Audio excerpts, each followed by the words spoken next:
Hey guys, Texans Girl here along with William Harvey, and we're here to talk about that debacle today that happened between our Houston Texans and the Chicago Bears. All I can say is I thought that would be a much closer game. That was an absolute shit show put on by the Houston Texans. You guys know that. And I'll be honest with you, I watched the first half and I turned that crap right off. I couldn't take the pain anymore. I'm watching it on my tablet because for some reason my streaming wasn't working, and I was freaking yelling at the screen and getting all angry. My husband was like, "Why are you getting mad? This is the same things that happen week after week. So why are you getting mad?" And I'm like sitting here thinking, "You're 100% correct. Why am I getting angry? This is the same garbage that we've been seeing from the Texans and their defense. It's like they might improve a little bit, then they look like this. The worst run defense in the NFL. David Montgomery rushed for over 100 yards. And does that surprise anybody? Hell no. No, that does not surprise me, and it should not surprise you. Mitch Trubisky had a chip on his shoulder because everybody's like giving the Bears a hard time for drafting him over Deshaun Watson. I don't care what anybody says. Deshaun Watson is a far superior quarterback than Mitch Trubisky. I don't care what the hell happened today. The Texans are in complete disarray, and they are pitiful. I mean, we're missing Will Fuller, obviously. Brandon Cooks was out. We have nothing. We're depleted. David Johnson was out, which really, in my opinion, doesn't matter because we have no run game. We didn't have a run game with him. We have no run game without him. In fact, we have one of the worst run games in the frickin' NFL. And Deshaun Watson just has absolutely no help whatsoever. To me, the only player on defense that actually comes in and tries to play is J.J. Watt. You can see him playing his heart out, and you know he's 30 years old, and he's not the same player that he was, but he's still at least out there giving it his all. But that was just a pathetic joke. We mustered 7 freaking points, and we gave up over 30 points. Pathetic. I thought it would be closer. Like I said, I had to turn it off. I had to put myself out of my misery because I couldn't stand to watch that garbage anymore.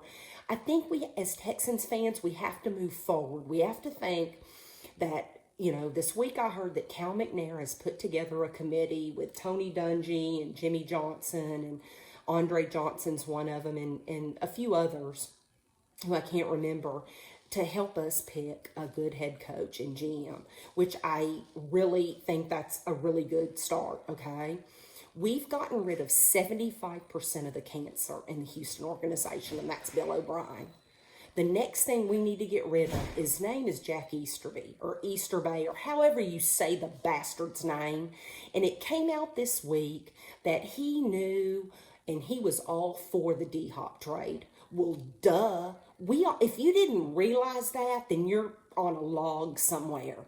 That guy should have been gone with Bill O'Brien. If Cal McNair knows what he's doing, which I really don't think he does, but at least he's got that committee to pick a GM and head coach.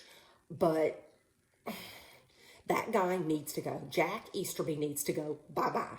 Get out of here. Let's cut the cancer completely out. We need to move along. And you know, it really pisses me off when I'm looking at people's Facebook page and some things on some Houston sports pages, and they're saying, well, we need to just trade Deshaun. He doesn't deserve this. Are you freaking nuts?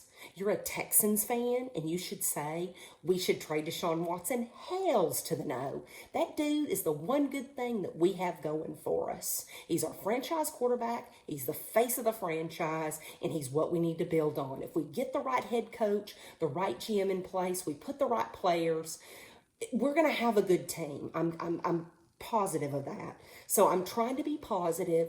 We're going to move forward. The season's over as a Texans fan. And we've got to move forward and really pray that we make good decisions at the coaching and GM level, that we can continue to develop our quarterback. We have no run game. We've got to fix that. And we have absolutely no receivers anymore. I mean, Brandon Cooks, I think he's a great receiver, but he's hurt all the time. And what the hell is going on with Will Fuller? When that freaking happened a couple weeks ago, I was unbelievable. You're in a contract year and you're going to go pull that bullshit with PEDs. You are a freaking moron, Will Fuller. Will Fuller was having a good year and he was our number one receiver, and I really thought that he had a lot of potential, and this is the crap he does. You guys tell me what you think. I know Deshaun has put in his 2 cents and thinks we need to bring Will Fuller back. I'm on the fence because part of me is like, let's just get rid of him. Look at what he did. And then I'm thinking, who the hell do we have in our wide receiver base? Nobody. We've got to do something to help Deshaun. I don't know the answer, but I'm hoping that our new head coach and GM can help solve that mystery. But tell me what you guys think. Should we keep Will Fuller or should we get rid of him? I'd love your opinion because, like I said, I go back and forth. I'm like, we should keep him, we should get rid of him. So I go back and forth on that. Like I said, I turned that mess off after the first half because I could not watch it. I turned it on the Tampa Bay game. I watched the Tampa Bay Buccaneers beat the Vikings. Watched a little bit of the Kansas City Chiefs Miami game. And Miami, you got to hand it to them. They came back, and everybody was freaking out because Patrick Mahomes threw 2 interceptions. Who gives a damn? The Kansas City Chiefs are the best team in the NFL right now. 2 interceptions or not, and Patrick Mahomes is the MVP of the league, in my opinion. Like I said, though, it's really hard to see a team like Miami. They've won 8 games, and they probably aren't going to make the playoffs, but they're going to have some really good draft picks, thanks to our stupid Bill O'Brien.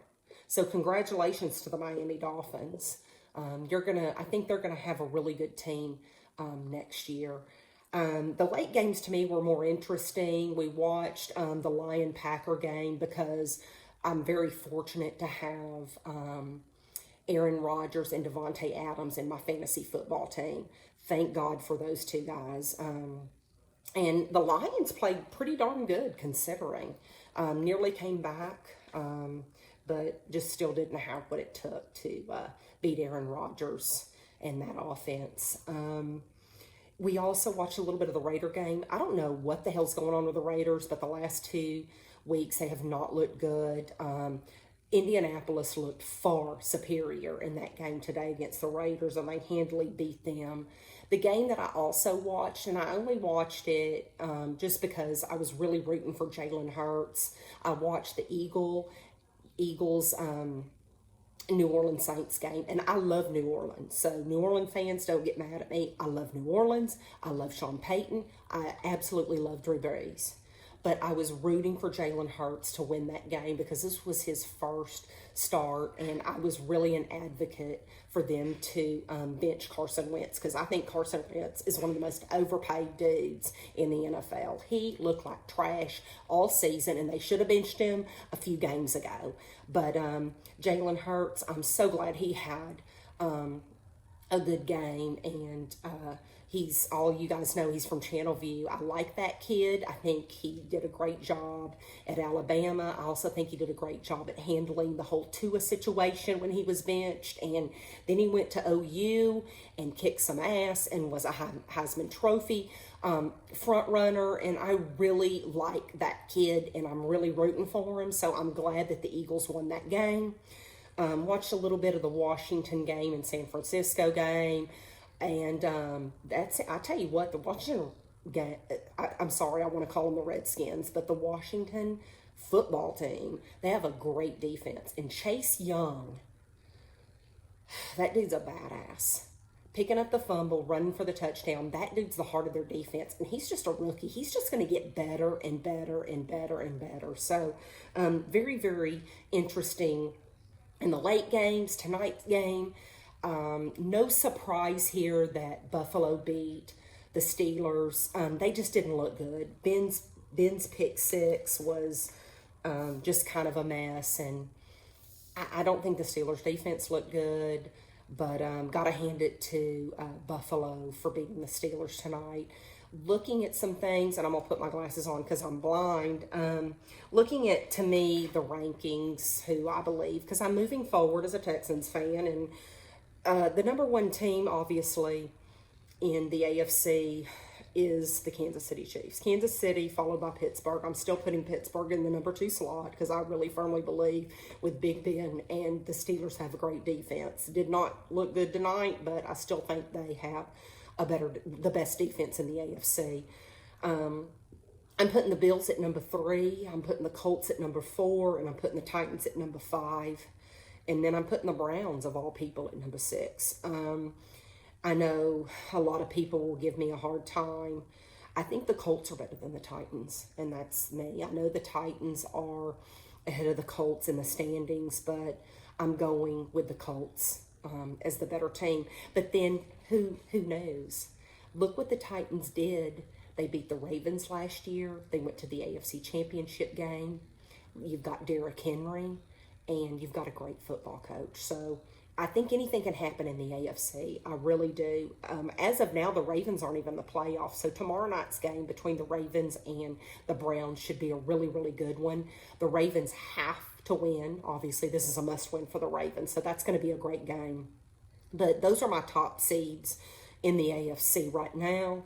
In the NFC, I think the Packers are the best team, followed by the Saints. And that's all dependent upon who your quarterback is. Drew Brees is a class act. He's a veteran, and he's a winner. And he's got some serious injuries, and I really think they're probably going to sit him out for at least the next 2 weeks. Taysom Hill, although his stats weren't that bad when you look at him, I don't like what he brings to the table for the Saints. I don't like what it does to the Saints' run game. Alvin Kamara only rushed for 50 yards today. I just don't like what it does. I think Kamara is an excellent running back. And there's something about the Taysom Hill offense that just doesn't sit well with me. I think that the Saints have a great defense. So it's going to be very interesting to see how that pans out. But I think that the Packers and the Saints are neck and neck in the NFC.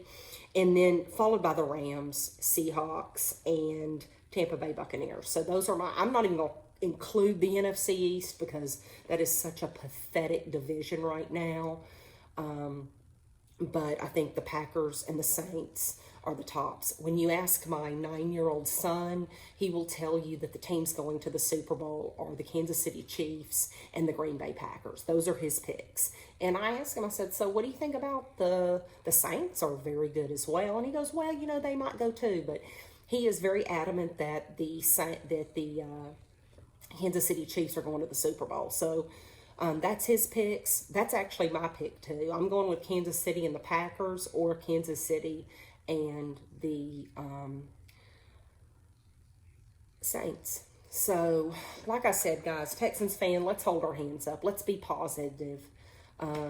Yeah, we sucked today. It was a disaster. I had to turn it off. It was that freaking bad. Let's think about the head coach, GM. Let's hope we can turn the boat around next year. I'm going to be positive and say we can. When we have Deshaun Watson, we can make anything happen. So keep your head up, guys. And I hope everybody's well. I hope you have a great holiday season. I'll be coming back at you next week. And I hope you have a great week. It's going to be cold here in Houston. Peace out.